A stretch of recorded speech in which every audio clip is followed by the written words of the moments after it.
Le Périsprit par Louis Souris-Weiss, raconté par Christine Limongi. Périclès, un petit garçon très intelligent, était inquiet à la veille de son premier jour de classe dans une nouvelle école. Arriverai-je à me faire des amis ? Sa mère, Anna, essaya de l'apaiser. « Mais maman, et si personne ne m'aime ?» demanda le petit Périclès. Voyant l'inquiétude de son fils, Anna fit une prière à côté de lui, puis le rassura en disant « Tout ira bien, mon fils. Ayons confiance en Dieu. » Ce soir-là, quand Périclès s'endormit, il sentit un soulagement différent grâce à la prière. Alors quelque chose de magique et d'incroyable arriva. Il se sentit très léger, comme s'il volait. « Ah, c'est chouette !» s'exclama Périclès content. Mais voyant son corps sur le lit, il se dit surpris. « Mais comment ça ? Je suis couché !» Le petit garçon essaya de retourner dans son corps, mais il n'y arriva pas. Inquiet, il se demanda « Est-ce que je rêve ? Ou peut-être… » Pendant qu'il parlait, il entendit une voix lui dire « Du calme, nous sommes seulement en train de rêver. »« Ouf, tant mieux. Et qui es-tu » demanda le petit garçon. « Je suis Katharina. Et toi ?» dit la fillette. « Je m'appelle Périclès. Mais pourquoi es-tu dans mon rêve ? Attends, mais comment es-tu entré ici ?» La fillette sourit à tant de questions. « Qu'est-ce qui se passe ? Je pense que je suis mort, se lamenta Périclès. »« Tu n'es pas mort, nous sommes juste hors de notre corps, » dit Katharina, essayant de le réconforter. « Ça m'est arrivé aussi dans mon sommeil. Et jusqu'à maintenant, je n'ai pas pu revenir dans mon corps.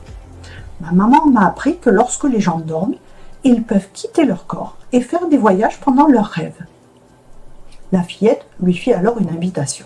« Et si nous profitions, tant que nous pouvons voler, de faire un voyage incroyable ?»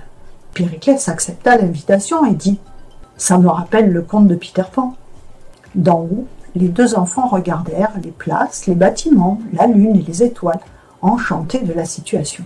« Mince alors, d'ici, tout semble plus beau, » dit Katharina. « Ne trouves-tu pas, Péri ?»« Oh oui, ce voyage est fantastique, » dit Périclès. « Veux-tu être mon ami ?»« Bien sûr, Katharina, soyons amis, » répondit le petit garçon heureux. Périclès, curieux, voulut en savoir plus sur les rêves. Alors il demanda à Katharina de lui dire ce qu'elle savait sur le sujet. « Ma mère, pour mieux m'expliquer, a dit que les gens sont comme les fruits. » Périclès s'imagina dans un monde rempli de nombreux fruits délicieux. « Fais attention, Péri, » dit Katharina. La fillette expliqua que tous, nous sommes des esprits utilisant un corps, et elle demanda « Chaque fruit a sa peau, n'est-ce pas ?»« Bien sûr, » dit Périclès.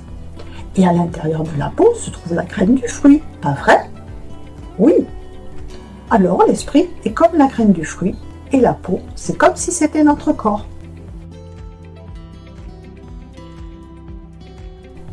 Et cette partie du milieu qui est entre la graine et la peau ?» demanda Périclès.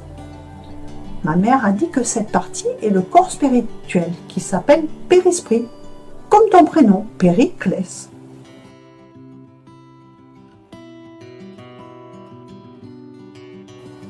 Par exemple, maintenant, c'est mon périsprit que tu vois, dit Katharina.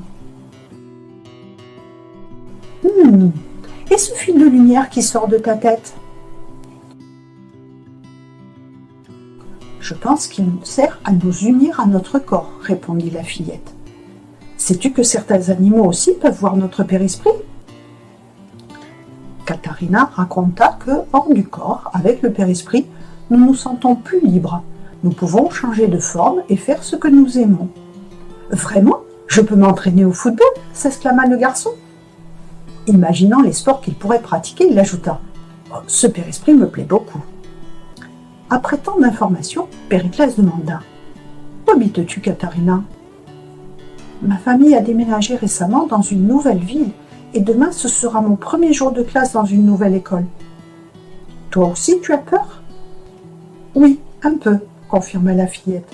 « C'est peut-être pour cela que nous rêvons ensemble et… » Pendant que le petit garçon parlait, il entendit la voix de sa mère qui l'appelait pour le réveiller.